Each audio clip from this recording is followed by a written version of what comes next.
लगता है कि एलजेपीआर की बात करना बहुत जरूरी है। कांग्रेस के प्रवक्ता जुड़ गए हैं मेरे साथ, चलिए पहले उनके पास चली जाती हूँ, बहुत जरूरी है उनके पास जाना। सिद्धार्थ जी मेरे साथ कनेक्ट हो गए हैं। सिद्धार्थ जी स्वागत है आपका। बहुत देर से आपका इंतजार कर रही थी मैं कि कांग्रेस की तरफ से कोई आया नहीं।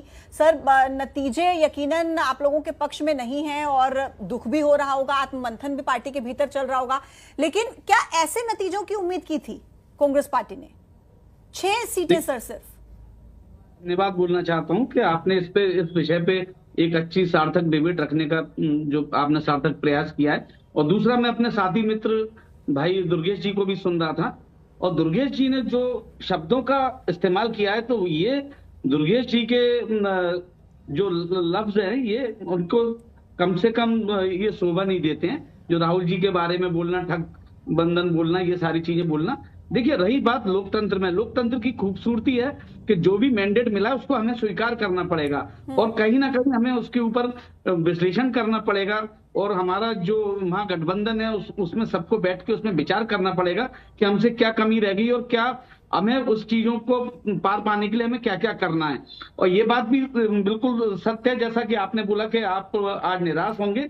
अवश्य निराश है, हमको इसकी उपेक्षा नहीं थी कि जो आज रिजल्ट आया है ये कम से कम जो हम लोगों ने सोचा था उसके अनुरूप नहीं है। बिल्कुल क्यों आया सर ऐसा नतीजा क्यों आया सर? क्योंकि आप कह रहे हैं कि राहुल गांधी के बारे में ऐसे शब्द बोल रहे हैं। हमारे साथ वरिष्ठ पत्रकार डॉक्टर सुनील है, वो भी थोड़ी देर पहले जिक्र कर रहे थे कि ये जो आप लोग नरेंद्र सरेंडर, आलोक वत्स जी कह रहे थे शायद, माफ कीजिएगा, नरेंद्र सरेंडर और चौकीदार चोर जैसे नारे आप लोगों ने जो लगाए, जो राहुल गांधी ने लगाए ना, वो खराब कर गया। वोट चोर, गद्दी चोर।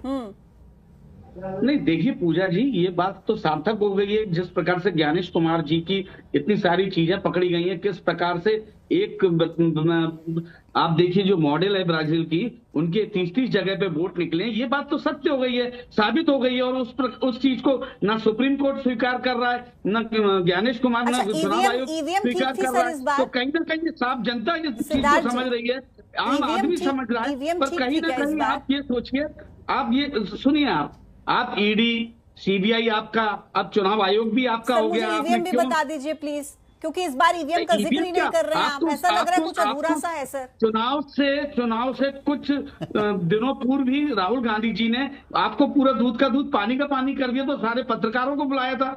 उसके बाद तो ये स्पष्ट हो गया था। जिस दिन पचमढ़ी आए थे, पचमढ़ी में भी आपके जितने पत्रकार थे उनको पत्रकार वार्ता में उन्होंने साफ बोला था कि हमको मालूम है कि कुछ बिहार चुनाव में बहुत बड़ी गड़बड़ी होगी, और वो आपके सामने प्रत्यक्ष रूप में पूरा सामने दिख रहा है सर। ठीक है और ये कहीं ना कहीं देखिए, ठीक है, आप लोग अगर जीत जाते तो सब कुछ ठीक था, SIR भी सही था, चुनाव आयोग भी सही था, ईवीएम भी सही थी। आप लोग हार जाएं तो सब कुछ गलत हो जाता है। मुझे लगता है कि इस बार तो कम से कम इन नतीजों के बाद आत्ममंथन करने की जरूरत जरूर है।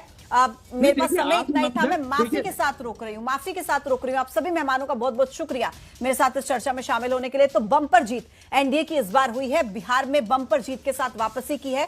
हालांकि विपक्ष की जो हालत हुई है निराशा है, लेकिन आत्ममंथन करने का समय जरूर है। छोटे से ब्रेक का वक्त देखते रहिए News 18। नमस्कार।